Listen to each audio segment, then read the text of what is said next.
सहरा खामोश था। हवा रेत के जर्रों को आहिस्ता आहिस्ता हरकत दे रही थी। आसमान पर सितारे टिमटमा रहे थे और मक्का की वादी गहरी नींद में डूबी हुई थी।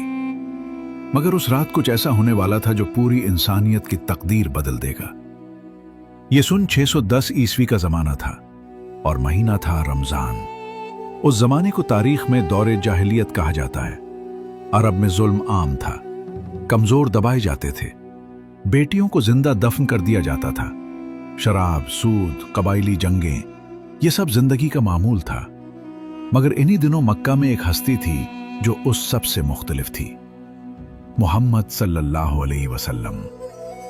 आप सल्लल्लाहु अलैहि वसल्लम को लोग अस-सादिक और अल-अमीन कहते थे, सच बोलने वाले, अमानतदार। मगर आपके दिल में एक बेचैनी थी।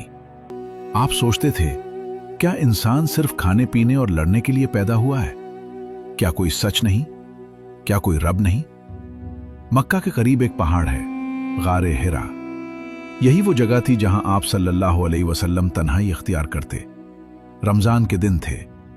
आप सल्लल्लाहु अलैहि वसल्लम गार में इबादत और गौर व फिक्र में मसरूफ थे। रात गहरी हो चुकी थी। अचानक फजा बदल गई। एक नूर जाहिर हुआ। ये थे हजरत जिब्राइल अलैहिस्सलाम। उन्होंने फरमाया, इक़रा। आप सल्लल्लाहु अलैहि वसल्लम घबरा गए। फरमाया, मैं पढ़ने वाला नहीं। फरिश्ता ने दोबारा कहा, इक़रा बिस्मि रब्बिकल्लज़ी खलक़। ये थी कुरान की पहली आयत। इसी लम्हे कुरान मजीद का नुज़ूल शुरू हुआ। वो रात लैलतुल क़द्र थी।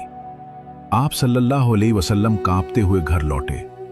आपने फरमाया, मुझे चादर ओढ़ा दो।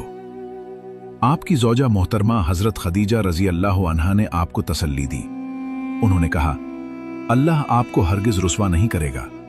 आप सिला रहमी करते हैं, सच बोलते हैं, कमजोरों की मदद करते हैं। ये वो लम्हा था जब इस्लाम का आगाज हुआ। 4 साल खुफिया दावत दी गई, फिर हुक्म आया, और अपने करीबी रिश्तेदारों को डराओ। आप सल्लल्लाहु अलैहि वसल्लम सफा पहाड़ी पर खड़े हुए और कुरैश को पुकारा। लोग जमा हुए। आप सल्लल्लाहु अलैहि वसल्लम ने फरमाया, अगर मैं कहूं कि इस पहाड़ के पीछे दुश्मन खड़ा है, क्या तुम यकीन करोगे?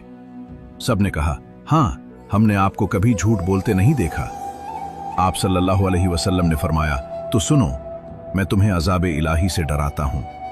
मगर अक्सर लोगों ने इनकार कर दिया। सितम बढ़ता गया, मुसलमानों को सताया गया। आखिरकार अल्लाह ने हिजरत का हुक्म दिया। मुसलमान मक्का से मदीना चले गए। वहां एक नई इस्लामी रियासत कायम हुई। हिजरत के 2 साल बाद रमजान के महीने में अल्लाह का हुक्म नाजिल हुआ, या अय्युहल्लज़ीना आमनू कुतिबा अलैकुमुस्सियाम। ऐ ईमान वालो, तुम पर रोजे फर्ज किए गए। ये पहला इज्तिमाई रमजान था। मुसलमान सहरी में सादा खजूर खाते, इफ्तार में पानी और चंद दाने। मगर दिलों में नूर था। रोजा सिर्फ भूख नहीं था, ये नफ्स की तरबियत थी। इसी रमजान में ग़ज़वा बद्र पेश आया। मुसलमान सिर्फ 313 थे, मगर ईमान मजबूत था। अल्लाह ने मदद फरमाई और फतह नसीब हुई। रमजान सब्र भी बना और फतह का महीना भी। कुरान कहता है, लैलतुल क़द्र खैरुन मिन अल्फ़ि शहर। ये रात 1000 महीनों से बेहतर है। इसी रात कुरान नाजिल हुआ। इसी रात फरिश्ते उतरते हैं। यही रमजान की असल रूह है। रमजान की इब्तिदा एक गार से हुई थी, मगर उसका पैगाम पूरी दुनिया के लिए था। यह सिर्फ भूखा रहने का नाम नहीं, यह दिल को नर्म करने का महीना है। यह कुरान से जुड़ने का महीना है। यह अपने रब के करीब होने का महीना है। जब भी रमजान का चांद नजर आए तो वो पहली रात याद करें जब आसमान ने जमीन से बात की थी, जब इक़रा की सदा ने तारीख बदल दी थी। रमजान सिर्फ एक महीना नहीं, ये एक इनकलाब है जो हर साल हमारे दरवाजे पर दस्तक देता है। सवाल यह है, क्या हम इस दरवाजे को खोलते हैं?